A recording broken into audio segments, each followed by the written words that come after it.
again, I'm Brad Rosley, welcoming you to Smart Money. Today's topic is the Roth IRA. I talk a lot about tax-related investment wrappers, and the Roth IRA is certainly one of my favorite ones. Before I get going, I want to remind you to please subscribe to my YouTube channel so that you'll get the updates going forward. I tend to put out a video generally every week or two, and I try to stay on topic based on the seasonality of tax and financial planning matters. I am a certified financial planner. I've got quite a few videos out there. One of my goals in life is to share wisdom with the general public about financial planning related topics. I've got my own business and have had it now for about 25 years.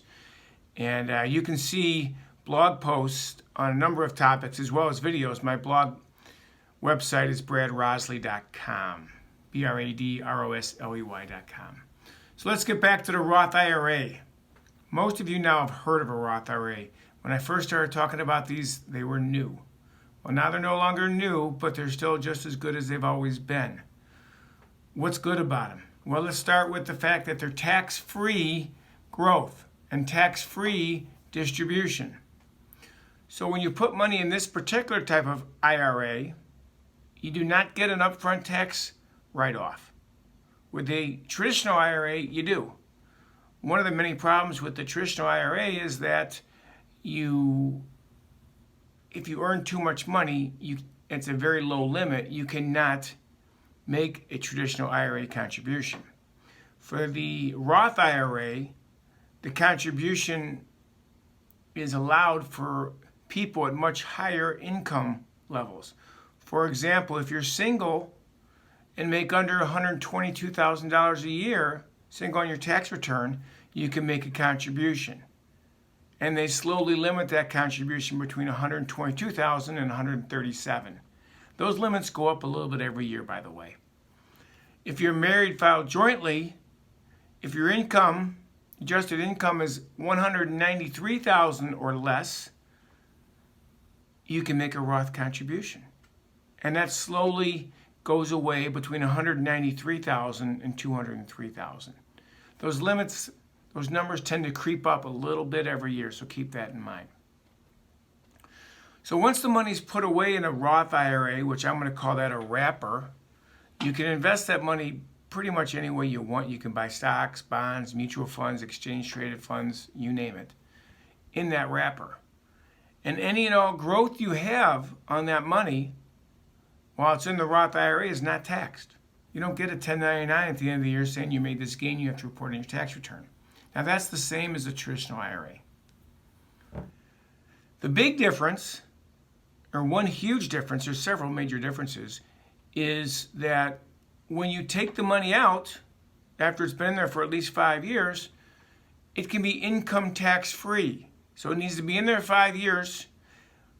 You also need to be at least age 59 and a half, or if it's due to death or disability. And they have a special privilege up to $10,000 for a qualified first home purchase. But the big benefit, again, is tax-free withdrawals after age 59 and a half. Think of your retirement income. Along the way, however, you may need access to this money. Unfortunately, most people do not have adequate cash reserves to fund emergencies. So here's a really nice little benefit of the Roth IRA. You do have access to the money that you deposited without penalty. Not the growth, but the money you put in. So let's say hypothetically you put $5,000 in, several years later you need your money out, you need a little bit of money to pay for a deductible on your car that got hit in an accident, I don't know.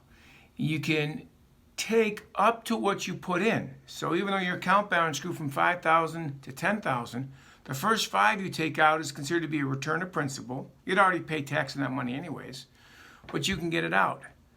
In that way, this Roth IRA almost doubles as an emergency fund that you don't anticipate ever using, but just in case you need it, you can get to what you put into it without any tax or penalty. I love that benefit, especially for young people. I've already started funding these accounts for all 3 of my kids, and you can do that because there's no age restrictions as long as they have earned income. and you can only put up to what they've earned with a cap of $6,000 a year, plus another $1,000, what they call catch-up amount, if you're age 50 or over. So my kids, for example, they have, one of them has a stock, Amazon, one picked a couple shares of Tesla, one has Starbucks. And they got those accounts set up as they were back when they were teenagers. My one daughter's done best.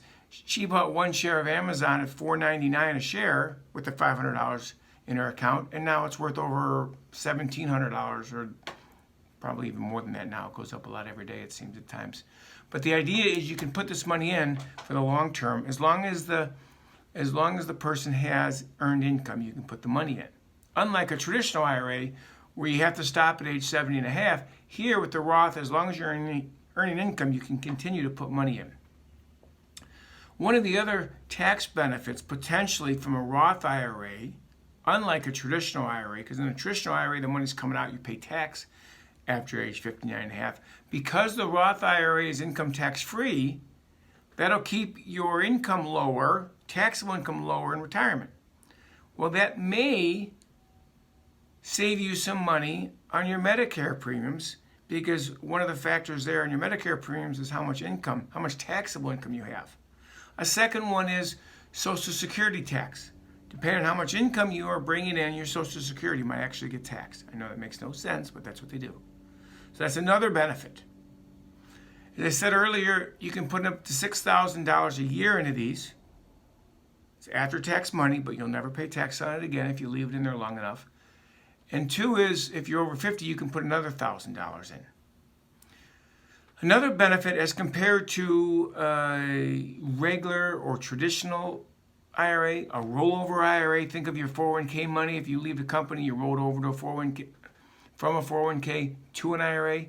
You're forced by the government currently to start taking out a distribution, a minimum amount called the required minimum distribution at age 70 and a half. Well, with the Roth IRA, you're not.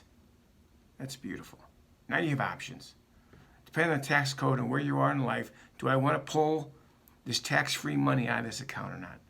It's nice to have more than one choice. Most of you will have IRAs or 401ks that you'll pull from at some point, but it's nice to have an option where I can pull money out income tax-free. Lastly, there's two other ways you can get into this Roth IRA, whether they're an additional to making a contribution or as a standalone. One way is your employer may offer a Roth 401k, which I've done videos on and blogs on. I think it's fantastic. That's what I do with all my 401k money. I put money into a Roth 401k, don't get the tax write-off up front, but I'll get the tax deferral going on, and when it comes out, I'll roll it over to a Roth IRA and get all the Roth IRA benefits at that point, and I won't be subject to taking a required minimum distribution from that money, and I'll have a pot of money that I can pull from income tax-free. The second and last way that you can get in another way into the Roth IRA is called a traditional IRA conversion to a Roth IRA. Again, I've written about this and blogged about this as well. That's taking a portion of your IRA money in a traditional IRA that you've never paid tax on. You can take any percentage of you want, from a very minimal amount all the way up to your entire balance if you choose, and if it makes sense, and convert that to a Roth IRA.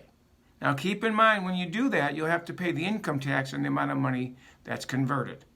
Again, this is a strategy that needs a lot more explanation, but I've already done that on previous videos and in my blogs. Again, my blog's at bradrosley.com. Feel free to go there. So this is why I love the Roth IRA. I think it's a great place, especially for people just getting started. If you fund this every year from the time you're 20 years old and you do pretty well with your investments, you end up being a multimillionaire potentially, depending on your investment returns, of course. But you have a great opportunity to do this. Don't wait until you're older to start these. Start them now. I think they're fantastic. Thanks again for listening today. Again, my name is Brad Rosley. I hope you watch my other videos. If you like this video, give me a thumbs up. As you'll notice from my other videos, I do a great job, I think, of replying to your comments and questions. And you can certainly reach me via email at brad@fortunefinancialgroup.com. That's my company. If you'd like to get some additional one-on-one assistance or questions answered. Thanks a lot for listening. Have a great day. Don't forget to subscribe so that you'll get on the list and get my next video automatically. Have a great day. Bye-bye.